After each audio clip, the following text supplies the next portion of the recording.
Hey guys, today we're talking about, is putting a suppressor inside the handguard a good idea? So long story short, so we can get right into the testing, I built this gun a while ago and I originally had a 9-inch handguard on here and everything up top was so crammed. I felt like it was just really small and I didn't like the look of it because the suppressor was so long. It just didn't really make a ton of sense to me. So then I found this handguard from Midwest Industries. It's a 15-inch handguard and the suppressor is under it, which is really cool because the barrel ends here and this is where the suppressor starts. So you've got a lot more real estate here to actually put your hand. But now my question is after shooting this for a long period of time, does it make it almost unusable? Because now when suppressors shoot a lot, they get hot. Is that gonna make this handguard so hot it's gonna be really uncomfortable to hold on to? So that is my question, and that is what we are going to test. We're gonna go out to the range, we are gonna burn down 100 rounds of subsonic 300 blackout, get this barrel nice and warm, and then we're gonna see, is it still comfortable to be able to hold your gun with that suppressor being under the handguard? I am really hoping to find that it is comfortable and it's not too hot and the handguard does a good job of keeping that heat away.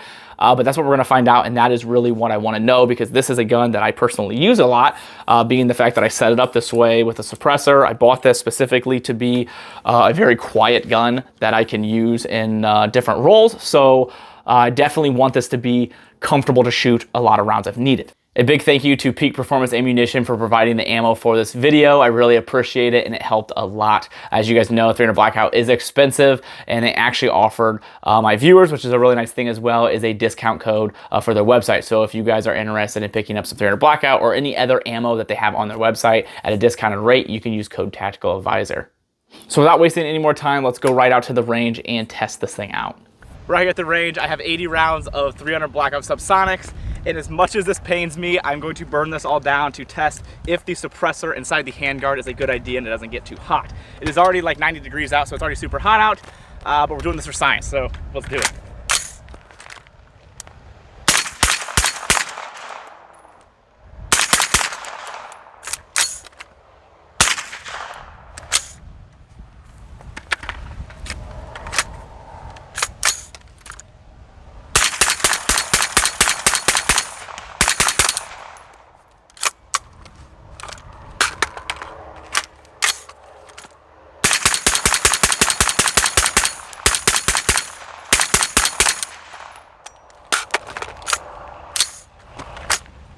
I think we're having issues with this mag.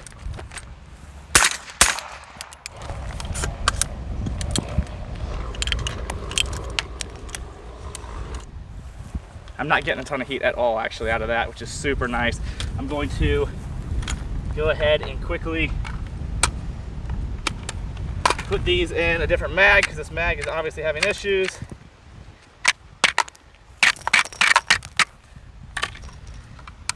The good thing is it's like 1,000 degrees out here, so it's still gonna stay warm.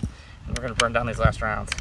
Of course, the one mag I choose to do this decides to stop functioning. Seems like a salt shaker.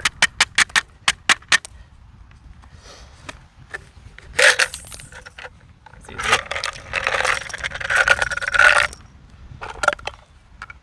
I don't recommend these mags.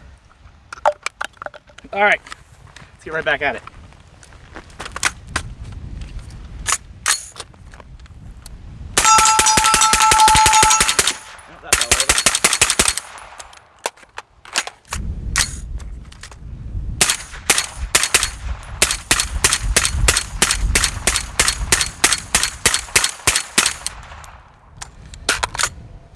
All right, gun is clear. Just burned through all the rounds. It is definitely hot, the handguard, but the good thing is I can still hold my hand here. And as it is a little warm, it's not burning my hands where I cannot use it. So what I will say is if I put some handguard covers like slate black or anything, actually down here I would say is way hotter than up here, which is really weird. But the whole handguard itself is very warm. But like I said, I definitely can still hold this gun, manipulate the gun, shoot the gun. So it is usable handguard, which is nice to see. Burnt down over 80 rounds. Unfortunately, had to break there because that magazine wanted to decide not to feed very well. But I will say that this is still usable. So I do think I would recommend having this because I like having my handguard farther, because originally I had that 9-inch handguard and everything was just so tucked closely. I didn't like how close everything was. I like to be able to at least get a little bit more of a grip, get all my like flashlight and everything out, because before my flashlight was back here. This way it's actually out in front of my suppressor, so I don't get that blur or that shadow that you get with the suppressor. So I think this setup's a lot better. I'm content enough that this is not too hot for me to actually hold on to. It is definitely hot, but I can still manipulate the gun. So I'm really annoyed that I had those mag issues with this, but I still think we were able to get out there and get this heated up enough to really tell if this was usable. Now, as you can tell, I have this added since that test. I did this just because I had one laying around and I figured why not. I was going to add some slate black rail covers, but I decided to go this route and see how I liked this. Now, it was usable still after shooting that many rounds with heat. Was it super comfortable? Not really, but if I really needed this gun, would I be worried or would I not be able to grab this because it was so hot it was actually causing me harm? Absolutely not. It was just hot, and my little girly hands didn't want to hold on to it. So that's why you throw something like this on there, but it's definitely usable. So I think the extra rail space and be able to get your accessories out front, like your flashlight away from your can and things like that, definitely outweigh the fact that it might be a little bit hot and maybe slightly uncomfortable. So if you are absolutely sold on the fact that it's too hot for you and you don't want to touch it, you can get something like this to protect your hands and be able to shoot for a longer period of time and not have that heat on your hand. But again, I would rather have the ability to have all my accessories out here instead of all crunched up so close to the gun that I can't necessarily use them. So yes, it got hot, but not hot enough for me to not think this is worth it. Again, I want to thank Peak Performance Ammunition for providing the ammo for this test. As you guys know, 300 Blackout was really expensive, and it helped a lot for them to do that, and I was able to get this video filmed and burn down all that ammo. So thanks to them. Again, if you guys are looking to save some money on your order, it's not only 300 Blackout, but a bunch of other stuff. I know they're actually going to be restocking 300 Blackout when this video gets released, so if that's what you guys are specifically looking for, definitely check them out. You can use code Tactical Advisor, and you guys can save some money there. What's up, buddy? Right here.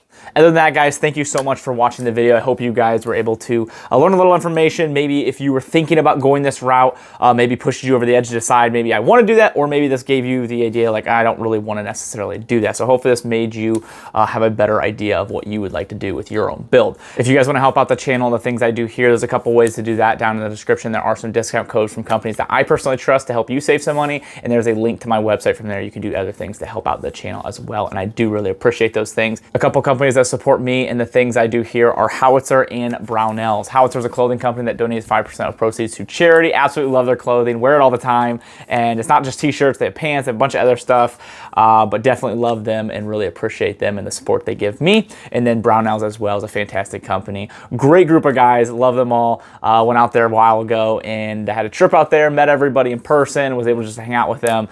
Phenomenal group of people and a really great business, so check them out as well. Other than that, guys, you will see more of this gun. Unfortunately, it's just really expensive to actually shoot. For those of you that shoot 300 Blackout, especially subsonics, really expensive. So again, that's why I want to give a big thank you to Center Mass Ammunition. That was super helpful of them to do that and get this test video out. Been wanting to do this video for a while. I've just been unable to find 300 Blackout and subsonic that was available, so I bought 500 rounds of supers that I was going to use, and they ended up getting a hold of me and we were able to work that out. So it worked out really well. So I appreciate them for that. Love subsonic shooting through this thing because it is so quiet, but shooting subsonics is always an absolute blast. Thank you guys so much. I appreciate you all.